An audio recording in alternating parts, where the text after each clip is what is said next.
Hello everybody, this is Shneeky the Lost, and today we're gonna be doing a mod spotlight on thermal expansion for 1.12.1. Although many of these were actually implemented in 1.10, so if you have a copy running on 1.10.2, there should be a lot of similarities here.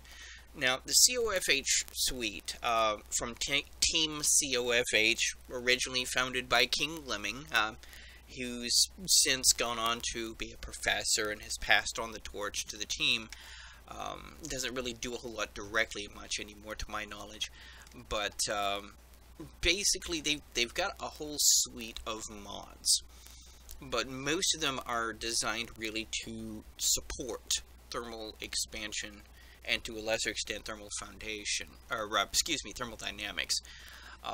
They've got the COFH core, new in 1.12. They've actually split off COFH world, which is the world gen code, from COFH core and made it its own mod. They've also split off the Redstone API as well as another dependency library instead of just packing it in with COFH core. So you can just use that with your own mod if you so choose, which I find to be very interesting. And then of course there's thermal dynamics, which is all of your ducts and pipes. That really deserves its own separate mod, because you can really get into some logistics, pipes level item routing and stuff with that. So we're just gonna kind of say, yeah, it's here, we're gonna use a couple of things from it, but we're not really gonna dive too much into it.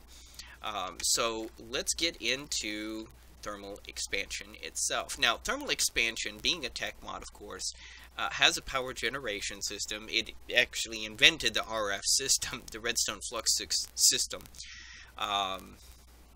So let's start off with the basic steam dynamo. Now, unlike most of the entry-level tier stuff, it actually requires both water and a fuel source. So let's go ahead and give it some blocks of coal here. Let's go ahead and give it some leadstone flux ducts to output 2, and then wrench them using the crescent hammer, because of course within any solid objects there exists within it the capacity to be a hammer. And then let's go ahead, and it is sitting on the aqueous accumulator, which is a device, not a machine. We'll go over the difference between those in a second. But now that it has coal, it has water, it is producing power. Now, to store that power, we're going to need an energy cell. And now this energy cell is accepting the energy that the steam dynamo is producing. And it is currently producing 40 RF a tick, which is enough to at least get you started with the basic machines, the redstone furnace and the pulverizer. And to really do that, we're going to need to go into configuration.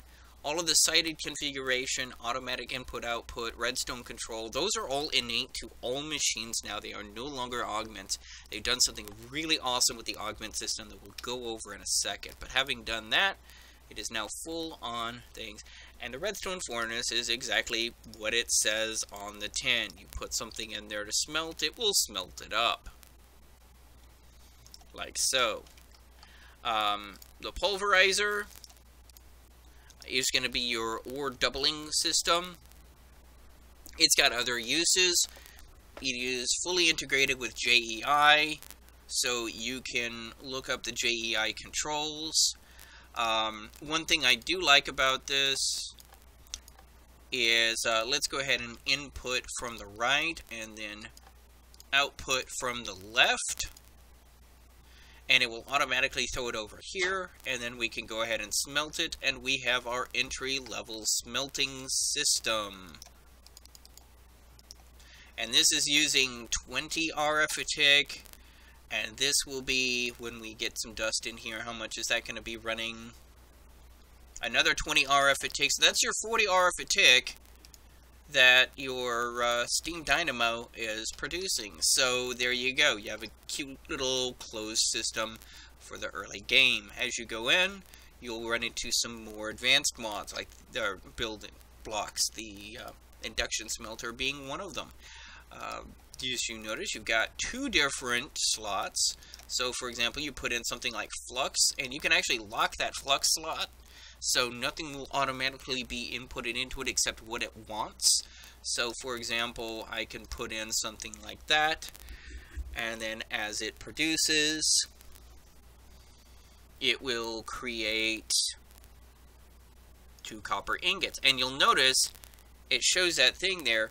I can go ahead and click sand in here, but if I try to click copper in here, it'll automatically go into the other slot. It won't try and go in here. That's just to really simplify automating things a little bit easier. The induction smelter can also be used to make alloys. You can have, like, say, 10 dust and 3 copper to make 4 bronze. So you don't have to worry about pulverizing it and making the blend manually. It's got some other useful things. Again, full JEI integration. Great stuff. And the compactor is new, and you got 2 options, press and storage. Press basically lets it make plates from thermal foundation, which is the required mod. These are going to be components that you're going to find. Thermal foundation, of course, being the materials mod, the ores, the ingots, all of that kind of stuff is actually in thermal foundation to support thermal expansion. And a really great mod for kind of making a universal ore system. I know there's a lot of other mods that can be used for that purpose these days. I still like to use thermal foundation personally. But as you can see, there are gears, plates, and you make the plates by putting the ingot in the compactor in press mode, and it will create the plate of that particular material. Pretty handy. Gears, as you can see, they're just made like this. I imagine at some point they're going to come up with a way to press those less expensively, but for now, the only thing press mode really does is it makes these really nice plates. Magma Crucible is used to melt down things. For example, it melts down redstone into destabilized redstone. That has uses in various recipes, such as the higher tier flux ducts. And you'll see this kind of thing where you're going to be needing this and a fluid transposer to as a common higher tier way of crafting things. So that's going to be kind of important to you. And over here we have a fractionating still, because thermal expansion has gotten into the petroleum industry now. It's still kind of primitive, still work in progress, but as you can see, you can do things like turning resin into tree oil using rosin. You can turn crude oil into naphtha. I'm producing tar balls, which I believe are or dictionaried with slime balls, so you can use those to make sticky pistons with and such. And you can make liquefacted coal into naphtha, so you can basically take pulverized coal, run that through your magma crucible to make liquefacted coal as a water source, as a fuel source as well. That'll make naphtha, and then either way you make naphtha, you can run naphtha through the still a second time and make refined fuel, which is actually pretty useful in some of the other engines, specifically the compression dynamo, which is basically your combustion engine. So, that's, by itself, pretty awesome. But it gets better. Because now we're going to talk about the upgrade kits and the augments. So, right now, I cannot put any augments whatsoever in a basic entry-level thing. And, you know, this basic energy cell's not going to last me forever. It's only going to be able to input and output 1000 RF a tick. That's not going to do me forever, okay? I'm going to quickly outgrow that. So, what am I going to do here? Well, what we're going to do is we're going to make these upgrade kits, and the basic one is with some Invar, which is iron and nickel. So, a high nickel steel, if you want to think of it that way. Plus bronze gear, which is 4 bronze and another iron, to make the gears. And then the higher tier ones requires electrum and silver. And that requires signalum and cryotheum dust and electrum. And then that requires inderium, lumium gear, and pyrotheum dust. So these are some higher end materials to make that. But there are some advantages just innate in doing the conversions. Now, one other thing I want to show you before I do this is the conversion kits. The upgrade kits have to be done in order. So, for example, I'm going to grab myself a reinforced upgrade kit, and it says, I can't do it, because it's not hardened. I have to first go hardened, then I can go reinforced. And now it's outputting up to 9,000 RF per tick, and the RF capacity is significantly increased. Useful. This also is used to upgrade portable tanks, caches, which are basically drawers or barrels if you prefer, strong boxes, which are chests, and also I believe when you break a strong box it keeps its inventory known, so really useful. But it's when we start getting into upgrading machines that we get a whole new dynamic. So let's go ahead and just grab some of these things, shall we? Well, first off, what I want to show you over here is, you see this guy, he's only producing 40 RF a tick. I throw that in there. He is now producing 60 RF a tick. Just by being upgraded, he increased his output 50%. So, this keeps the lower tier machines and dynamos still relevant into the mid and even late game. So, for example, I give it a reinforced. Now he's producing 80 RF a tick. Now 100 per tick. And now 120 RF per tick. Not too shabby. But that's not all. I now have augment slots, and the augment slots are dependent on the number of these kits that you have. So if you've got all the way up to resonant, you got 4. Harden will give you 1, and then reinforced 2, and signalum 3. And these augments have been completely overhauled, and I absolutely love them, because not only do they do static bonuses, like say, eats up more energy to go faster, or increased chance of a secondary output, but you also have specialization augments, which change the functionality of the machine. You can only have one specialization augment per machine, because they're going to be mutually exclusive. For example, let's talk about this trivection chamber, shall we? Let's go ahead and just upgrade to a hardened kit. Boom. Right? So, first off, it's got an increased redstone flux capacity. Now it's consuming 30 RF a tick, and it runs faster. So again, just by upgrading it, you give it innate bonuses, which is awesome and helps it stay relevant and in the game, even into the mid and late game. But then we're going to go ahead and throw this augment in there. So now, having done that, it won't accept cobblestone anymore. It doesn't want cobblestone. It'll only do food. But if I put in a potato, it now produces 2 baked potatoes from 1 regular potato. I'm sure you can see the use as obvious. You also see it ran a little bit faster even. So yeah, and then you've also got, with the redstone furnace, you can also do the flux anodizers, which basically does your ore doubling in the redstone furnace directly, no pulverization necessary, and no flux necessary. But at that point, only raw ores can be processed. It will not take anything else. No, it will not take the pulverized. You can't get ore quadrupling that way. Sorry, doesn't work. I tried. And then pyrolytic conversion, my apologies, which basically turns it into a coking oven, produces coal coke and creosote. So that's also kind of cool too. Tectonic Initiator is for the pulverizer, increases yield from ores. It will actually do ore tripling. However, Tectonic Petroleum must be supplied.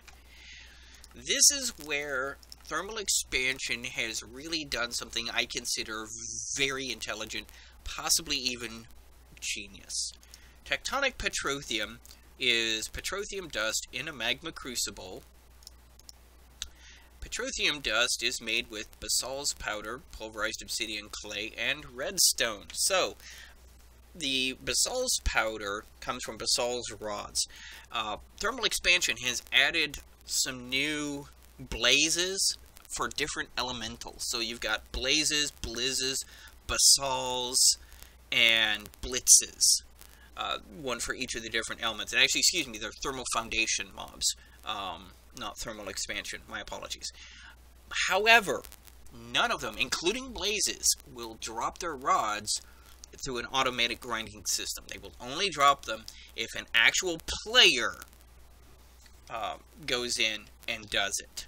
So anything that will pretend to be a player killing things, like say a Killer Joe from Ender.io, or some kind of automated user with a sword that's just whacking things in front of it, something like that will work. But just regular things like say the Blood Magic Well of Suffering, they will not drop their rods in that case. So something to keep in mind. So that's going to require a whole infrastructure to set up to get ore tripling out of the pulverizer, but it is possible. Likewise, hang on.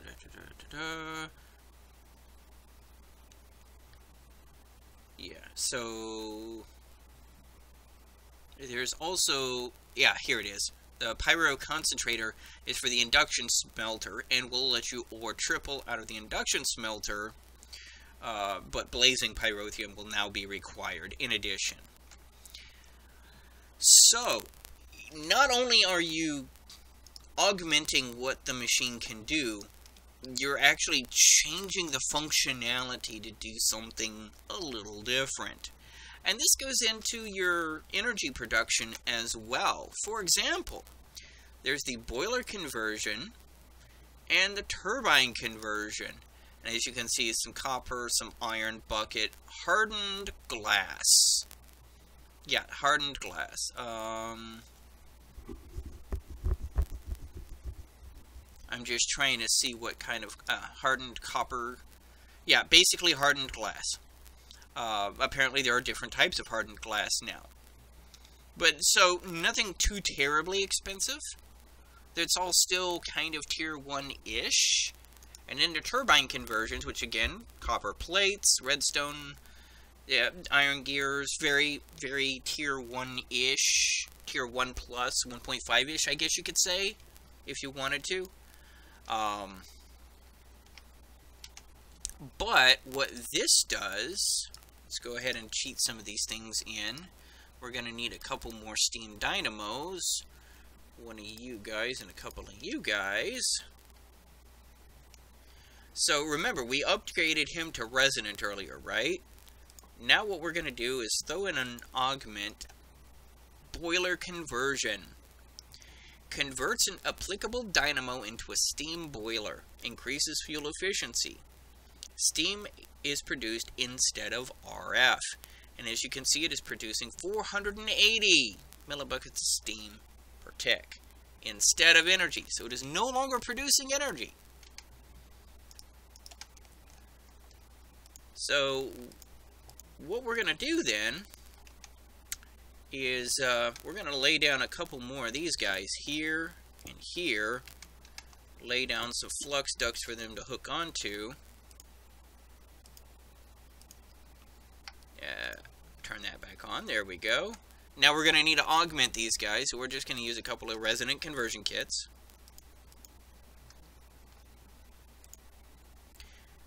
So remember, they were doing 120 before with the redstone, with the resonant conversion kit. Remember.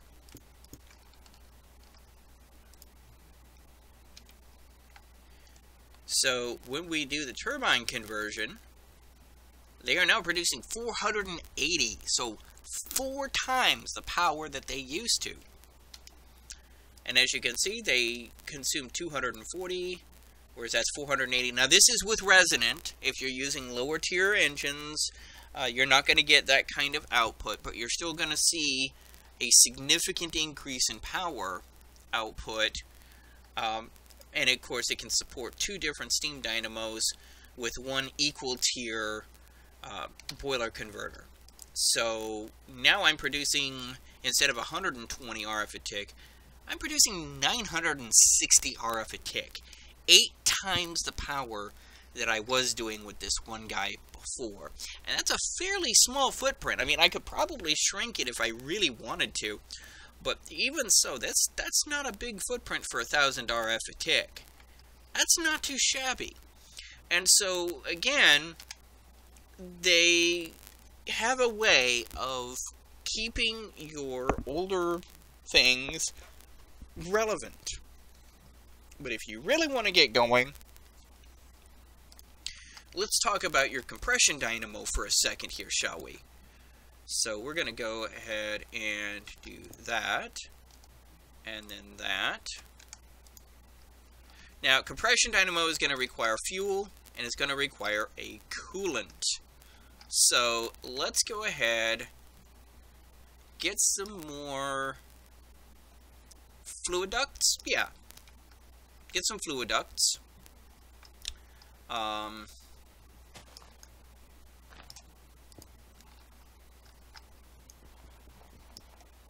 Let's see. You know what we're gonna do? We're gonna just go ahead and pull from here. So here, here, and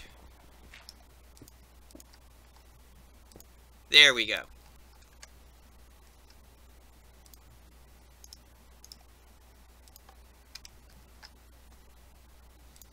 Alright, now we've got water, and let's just go ahead and cheat in some refined fuel. There we go. Just right click it in there. Now it has some refined fuel. So it's got fuel, it's got water, it is now producing 40 RF per tick. Okay. Let's go ahead and upgrade it and see what we could do. Also notice it only ate 100 millibuckets. So the fuel efficiency is pretty awesome. So let's go ahead and make it a resonant. And now it's producing 120. And now let's go ahead and ignition plugs. Greatly increases power generation and efficiency. Throw that in there, and it's now producing 480 RF a tick off of fuel and water. That's not too shabby either, but you need the fuel production setup, which means you're going to need 2 different stills to do that. So, whichever way you want to go, entirely up to you, but all of the different dynamos are roughly equivalent. And they're all going to be relevant even into the late game. You see, it just now consumed another 100. But yeah, so yeah. That's going to be the basics of thermal expansion. I've only glossed the surface because it's only a mod spotlight. To be able to get into it, you're really going to need to use JEI, as there are some really, really complicated stuff you can do. They do have their backpack system, which can collect and hold items, which is really interesting. I'm just curious real quick, how awesome are these bags? Okay. And resonant would be much bigger, okay. Can be enchanted to increase storage capacity Interesting. Do we have the capacity to automatically pick up into it? No. Okay. But still, backpacks. So, that's going to be the basics. Dive into it, look up what you're going to need. Let me tell you, if it's going to require any of these molten stuff like the tectonic petroleum or something along those lines, you're going to have a whole infrastructure you're going to need to build to be able to do it. But the rewards are absolutely worth it. So, by all means, check it out. Enjoy playing with it. This is Shneeky the Lost, signing off.